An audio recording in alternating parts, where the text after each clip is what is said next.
It's time for the Brouhaha Sports Show. Brouhaha Sports with award-winning sports writer Dale McGee and co-host Marshall Wood.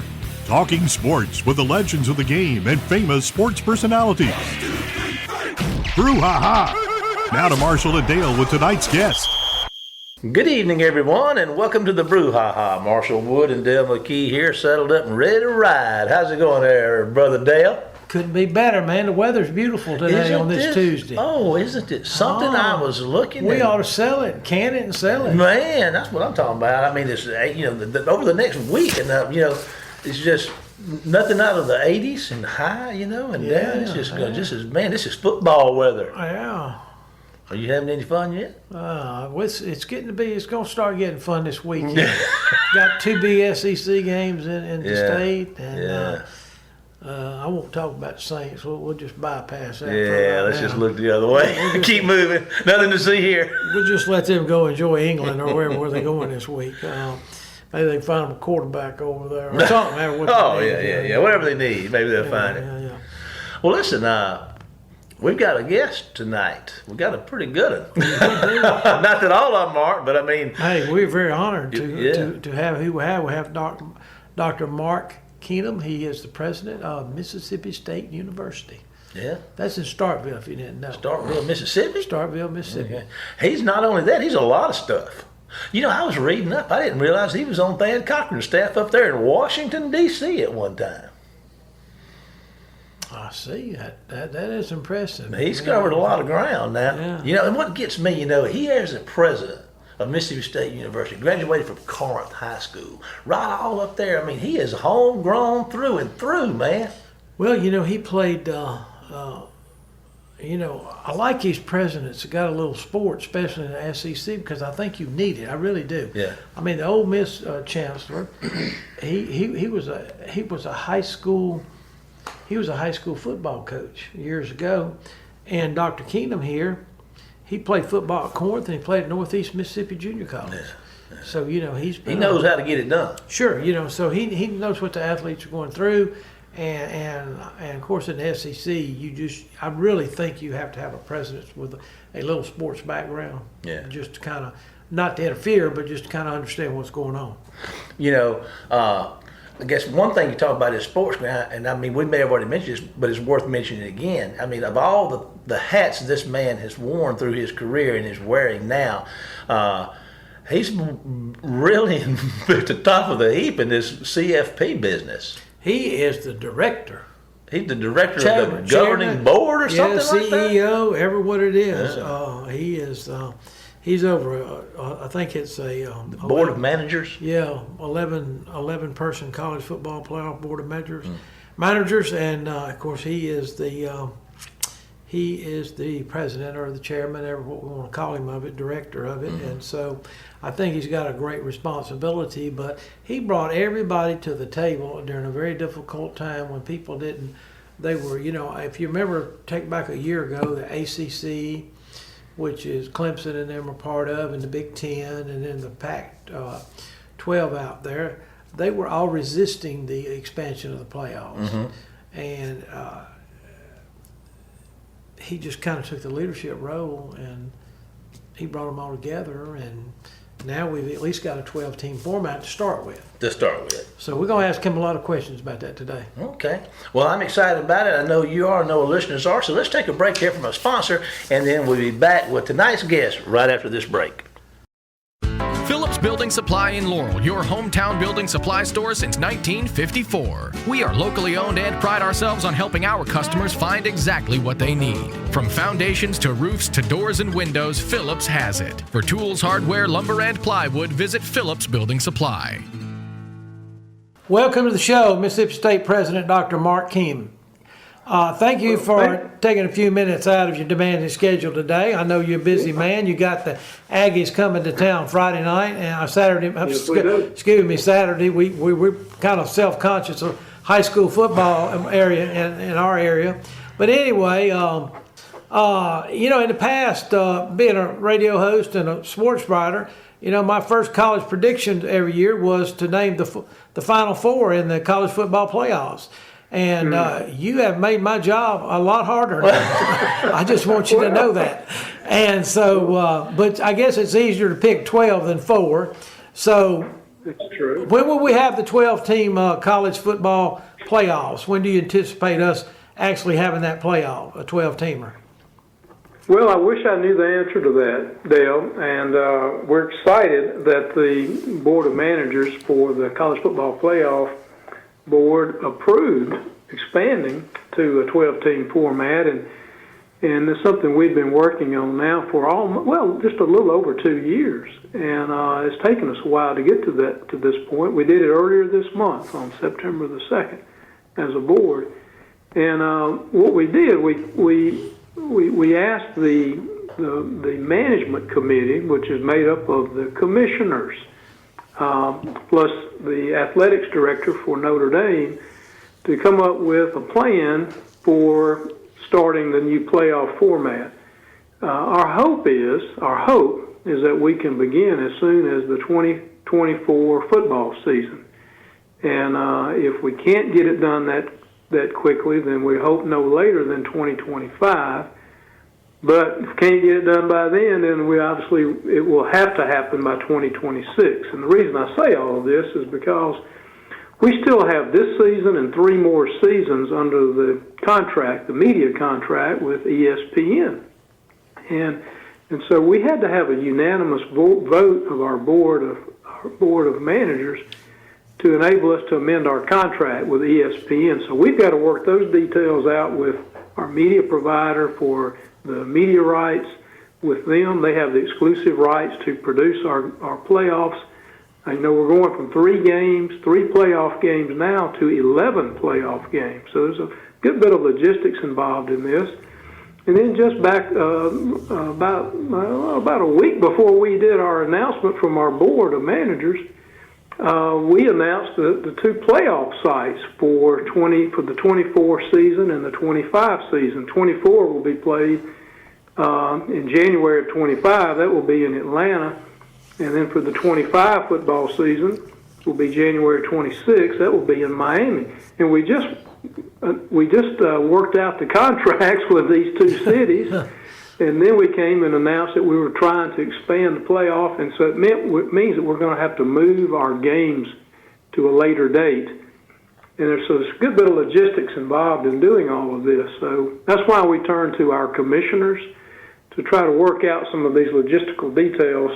But we did, as a board, ask them or direct them to do their best to try to bring this new 12-team format to our college football fans nationwide, hopefully by the 2024 season. Well, let me ask you something. You know, you're telling us the process took you a couple years to conclude, and I'm sure there's a lot of players in the room. I'm sure there's a lot of agendas on the table, and anyway, but it seemed like about last year, maybe after Texas and Oklahoma decided to join the SEC, it seemed like the ACC, Big Ten, and the Pac-10 kind of came together. The Pac-12 came together, and it seemed like they were the holdup. So, how difficult it is for you to get a unanimous decision out of all these people? I'm sure it was difficult, but and you can share with us what you'd like to share with us. Sure, it took a while. You got to go back to summer of 2021, and that's when the sub-working group of the management committee, the commissioners, and Commissioner Greg Sankey of the Southeastern Conference was a member of that subgroup. That's the first time they unveiled this format proposal, this 12-team format, to the board. So we didn't see this until last summer, and we knew we couldn't adopt it immediately. We had to have an opportunity and give the members of the board an opportunity to go back and share that with all the presidents and chancellors of their conferences and their athletics directors and coaches and student athletes. And we needed to give them ample opportunity to share this, to get feedback, and we hoped that we could get it approved at our in-person board meeting for January of 2022, this past January. And anyway, we met in January in hopes that we could pass it, but there were some issues still hanging out there that needed to be worked out. And yes, there were some couple of conferences that had some concerns, and we were not able to come to an agreement. And as I mentioned earlier, to amend the contract through the 2025 football season, like I mentioned with ESPN, we had to have unanimous consent. We know, and I've made it very clear to my fellow board members, that for the football season of 2026 and beyond, we do not have to have unanimous consent to move forward. But to amend an existing contract, we do. So that gave some leverage to some conferences that had some issues that we had to work through. We had another meeting in March of this year. I was hopeful we could come to an agreement then. We couldn't do it. We decided to meet again earlier this summer, and we couldn't come to an agreement this summer. And then we met 2 weeks. So we met in kind of, I guess, mid to late August of this year. And I felt like we were making good progress by then. So it's just really been a year since the proposal was laid on the table. And again, you've got there are more than just the 11 members of the board. We represent 131 universities who are members of the college football bowl subdivision. And so there's a lot of different, all across the country. So there are a lot of different ideas, approaches, things that had to be discussed on the table.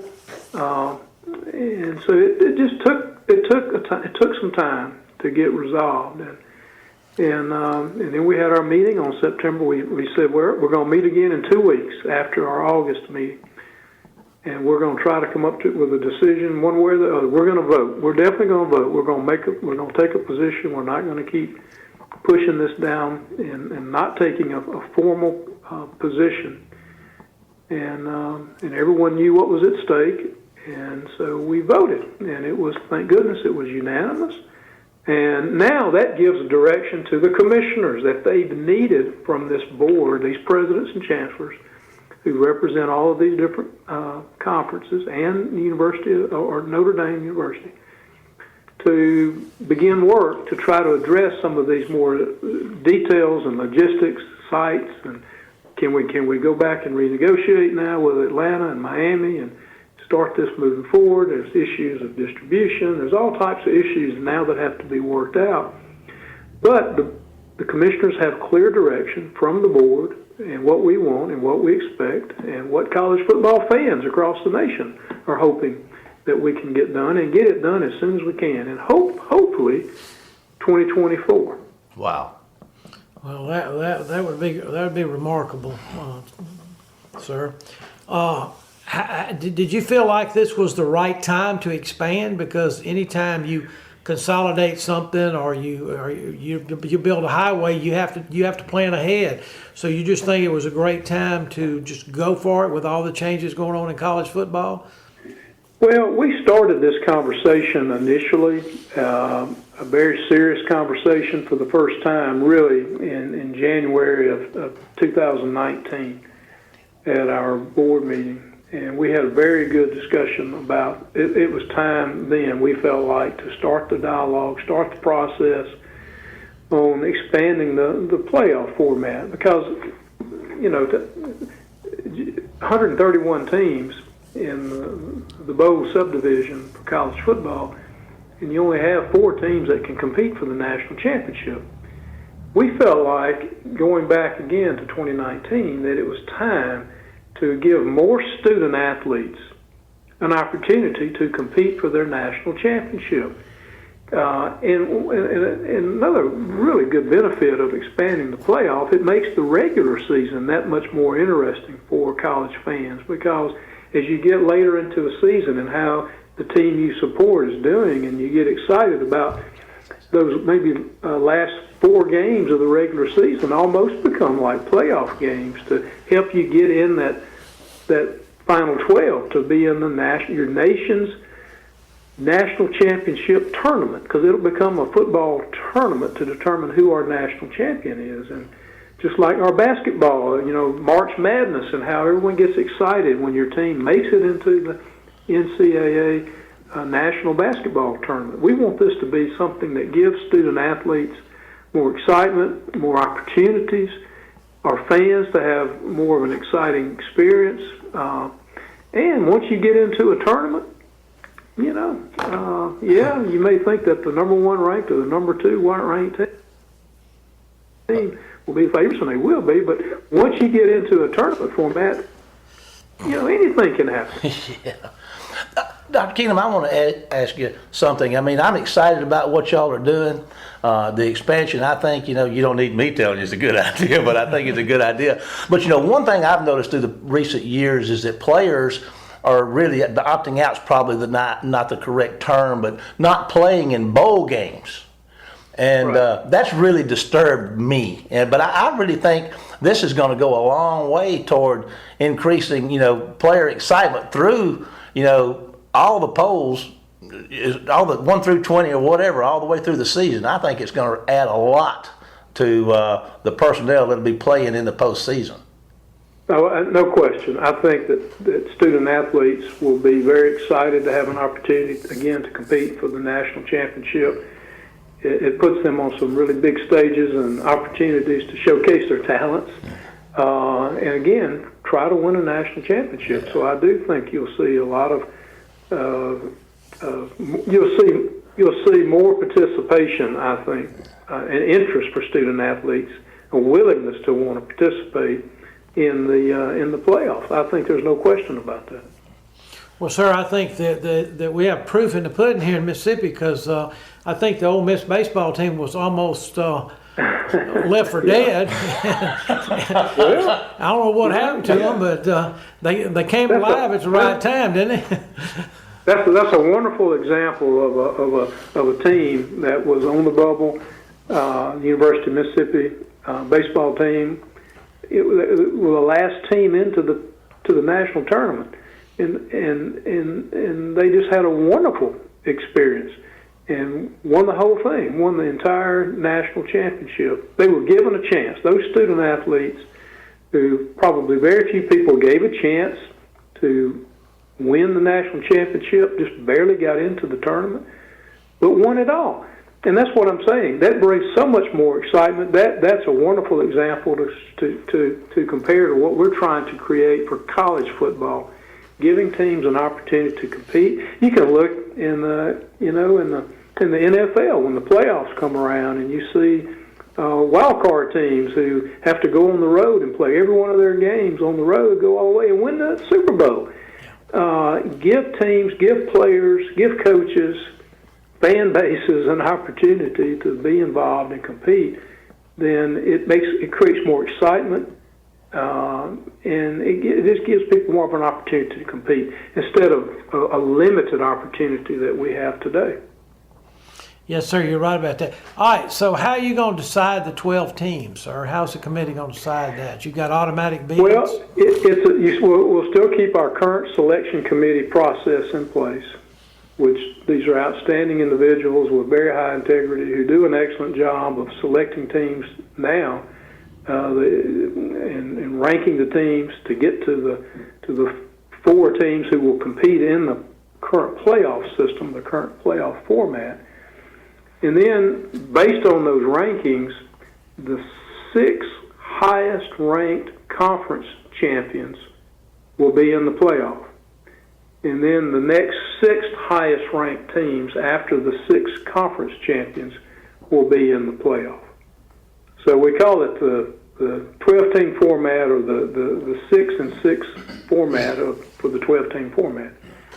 And that's what was proposed back again. What we adopted was the exact same proposal that was presented to the board summer of 2021. Do you think with this system that with the 12 teams coming in, do you think that will slow down conference realignment just a little bit, knowing that some of these others now think that they at least will make the playoffs, where I guess in the past, the door was blocked for them?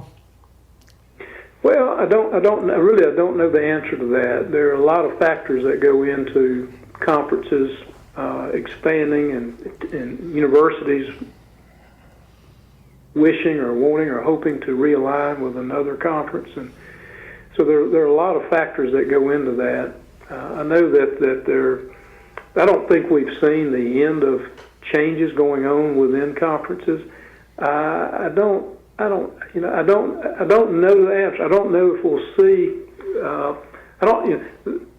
The Southeastern Conference, for example, we don't go out asking schools to join our conference, but we do, and we are open to when a university comes to us and says we would really like to associate with the Southeastern Conference. We'll take that into consideration and look at how that might benefit our conference and benefit all of the programs, our athletics programs, and the academics of our institutions.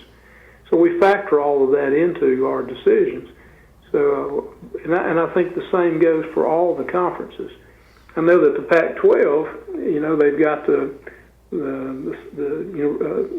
University of Southern California and UCLA have announced that they're going to realign with the Big Ten. So I think that the Pac-12 is going to have to decide what they want to do with their conference going forward. Do they want to stay where they are? Do they want to reach out and bring other schools into their conference? And if so, who? By doing that, does that impact some other conference and what they'll have to do to reshuffle and realign their conference? So once schools start moving from one conference to another, it has a ripple effect across several conferences. And so I don't know that the 12-team playoff will change that or enhance that. There are a lot of speculations that you'll see conferences just have a very few number of conferences, but they become very big. I don't know if that's going to happen or not. That's not something we're looking at. I'll just give you a little insight within the Southeastern Conference. We think we've got a great conference. We're excited to be welcoming University of Texas and University of Oklahoma no later than the 25 season. And we hope to maybe get them in our conference before then, but we'll see how that works out. But we're excited that they're going to be joining our conference, and we're already a very strong. I think the Southeastern Conference is from an athletic standpoint, and also from an academic standpoint, I think we're the best conference in the country, and so I think we're just going to be even that much more prestigious and strong across the board by including these two outstanding universities among our member schools. Talking about Texas and Oklahoma, I know they've got championships of galore in the old Southwestern Conference or the Big Eight, ever what they were in, and they've won plenty in the Big 12 because I think they've got about, seems like 30 sports, especially Texas, maybe more than that. I'm not for sure, but why do you think they came to the SEC? Because it couldn't just be about money.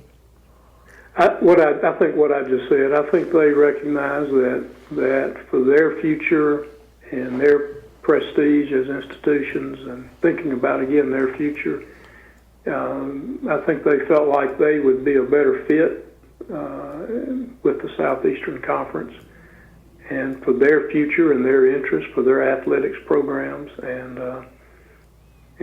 so I'm very biased, of course. I think that the Southeastern Conference is the best, and I think they wanted to be affiliated with our conference because of our outstanding member schools and what we represent, and I think they wanted to be part of this for their future. Dr. Keenum, I'm going to kind of flip the page here and get a little personal on you for a minute. And I was looking, and you've done a lot of things. Mississippi born and bred, as far as I can tell, looking on the internet, Carleton School, and all this stuff. And the things that you've done, working for Senator Cochran, I believe I read. The Board of International Food and Agricultural, U.S. Undersecretary of Agriculture, Foreign Agriculture, all these things you've done and that you're doing. And now the the Board of Governors college playoffs, Mississippi State University. You know, I don't know how you do it, but I would ask you this. What of these things sets your spirit on fire the most from a personal standpoint? Well, you know, I've been very blessed in my life, and I'm very thankful every day for my blessings, both in my career and my family. And my family, I think, is the most important thing for me, my faith and my family. Yeah. And that gives me pretty fired up. I would say my faith is much first and foremost. And but you know, serving others, I was brought up that way. I was blessed. You mentioned Senator Thad Cochran. I spent a good many years working with him. Began my career on faculty here at Mississippi State before I went to serve Senator Cochran, and I learned so much from him and his leadership and his willingness to serve and help others, and it just was ingrained in me. And I've been very blessed to have been asked to serve in various capacities, and sometimes some of the folks that I work with here think my wagon gets a little loaded, and it does. Yeah, I bet it does. But you know, if I can do anything to be of help and service, then I'm willing to do it. And so and it's exciting for me to do different things. And you know, I think anyone needs to have opportunities to broaden their horizon and see other things and learn other things and meet new people and have new experiences and do it in a way that's serving and making a difference. That gets me excited, and I'm very proud and honored to have been asked to do some of the things that I've been able to do. Well, sir, we want to thank you. Listen, we appreciate that. We're excited at that answer. You know, talk about faith and family. That's what it's all about. Thank you so much for your time today, talking to a couple of yahoos down here in Wayne County, Mississippi. We sure appreciate it. You'll talk to anybody. We'll give you that. I'm honored to have been asked. Thank you for that. Now, I'm going to ask you to hang on for just a minute. We're going to take a break and to hear from some of our sponsors, but in our final thank you, we say, Hail State, and we'll be back right after this break. Phillips Building Supply in Laurel, your hometown building supply store since 1954. We are locally owned and pride ourselves on helping our customers find exactly what they need. From foundations to roofs to doors and windows, Phillips has it. For tools, hardware, lumber, and plywood, visit Phillips Building Supply. Welcome back, everyone, to our final segment tonight. Wow, what a guy. I'll tell you what, Mississippi State's got him a good one up there. They do. They do. Very, very impressive. He's got his stick in a lot of fires, and he's trying to help put out and I guess keep flaming one or the other. Yeah. So, what stuck out you the most about that interview, Dale? Anything in particular? While you're thinking about that, I'll tell you mine. All right. You know, it all gets down to faith and family. Yeah. You know, that guy, I'm going to tell you couldn't do the things that guy does without faith, the help of the good Lord, and the support of a good family. And sure. I mean, you know, that's you can't put a price on that. Well, I think in any university, it's like being a CEO of a business. You got to have great people working for you. Yeah. And he does. And when you get into those commissioner meetings and president's meetings, I mean, you know, you've got to, I mean, for him to direct that, I mean, they've got to know this man. But, you know, he's talking to us like we're sitting down there at Hardee's for breakfast. You know, I mean, he's just got that personality, you know. So we do appreciate him being on the show. We're very fortunate to have him. He did a great job. Well, listen, I'm going to remind all of our folks that you can follow us on Facebook at the Brouhaha, and you can also tune in to us on our YouTube channel at the Brouhaha, and you can follow us all during the week and keep up with things. But Dale, as it works out right now, it's time to say goodbye, Dale. Goodbye, Dale. We'll see you next week for more of the Brouhaha. Take us out of here, Jamie. You've been listening to the Brouhaha with Del McKee and Marshall Wood. Heard Tuesday evening, 6 p.m. on WABO. For more of the Brouhaha, follow us during the week on Facebook and WABO.